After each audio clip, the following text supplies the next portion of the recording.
Assalamualaikum warahmatullahi wabarakatuh. Perkenalkan, nama saya Aditya Faizal, NPM 2021911123 dari kelas C. Di sini saya akan memberi sedikit ulasan tentang materi pendidikan jasmani dan pendidikan olahraga. Pada saat ini anak-anak cenderung kurang untuk bergerak. Banyak faktornya. Yang pertama ada faktor dari sekolah, yaitu lingkungan sekolah yang kurang memadai untuk dijelajahi oleh anak. Lalu sistem pendidikannya yang lebih mengedepankan prestasi akademis, tidak hanya di sekolah, namun di rumah juga mereka cenderung malas untuk bergerak, karena kita tahu sendiri dengan perkembangannya zaman sekarang, anak-anak lebih suka untuk bermain game, menonton televisi, atau melakukan kegiatan lain seperti menonton YouTube atau yang lainnya. Apalagi diperparah dengan kurangnya pengetahuan dan kebiasaan makan yang buruk.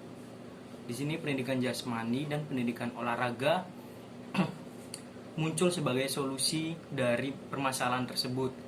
Berikut manfaat pendidikan jasmani. Yang pertama adalah memenuhi kebutuhan gerak anak.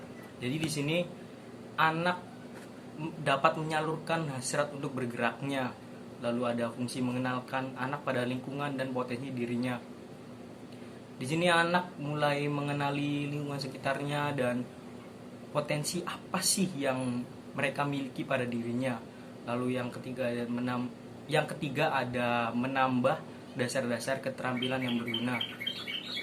Anak-anak dituntut untuk menguasai keterampilan-keterampilan yang berguna untuk dirinya sendiri maupun untuk orang lain. Yang keempat ada menyalurkan energi yang berlebihan. Pada masa kanak-kanak ini mereka cenderung memiliki energi yang berlebihan.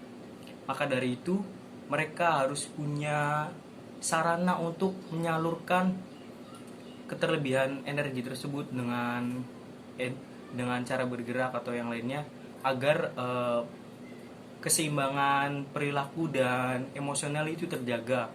Yang kelima ada fungsi pendidikan jasmani sebagai proses pendidikan secara fisik, mental, dan emosional. Lalu kedudukan pendidikan jasmani dan pendidikan olahraga ini sangat unik dalam pendidikan umum. Sumbangan nyatanya adalah mengembang keterampilan atau psikomotorik. Berikut prinsip-prinsip yang ada pada pendidikan jasmani dan pendidikan olahraga. Yang pertama ada kebugaran. Jadi dalam prinsip ini seorang dapat mencapai kebugaran dalam pendidikan jasmani dan pendidikan olahraga. Yang kedua ada kesehatan.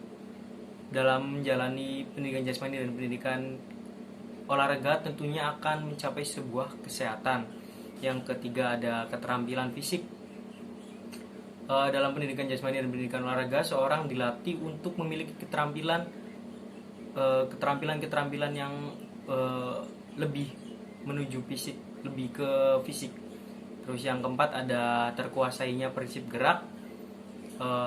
Di sini mereka akan menguasai prinsip-prinsip dalam bergeraknya. Yang kelima ada kemampuan berpikir.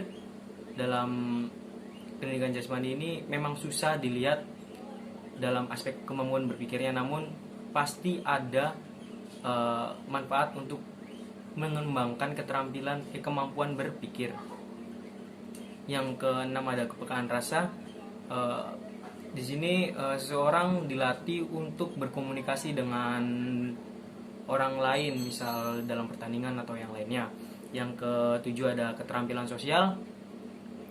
Di sini seseorang dapat melatih dan mengontrol keterampilan bersosialnya dan mengontrol emosinya dalam masyarakat. Yang terakhir ada kepercayaan diri dan cita diri. Dalam pendidikan jasmani dan pendidikan olahraga ini, seseorang akan mempunyai kepercayaan diri yang tinggi dan menemukan jati dirinya sendiri. Dalam berlangsungnya pendidikan jasmani dan pendidikan olahraga dalam pendidikan umum, pasti diterapkan beberapa landasan. Yang pertama ada landasan biologis.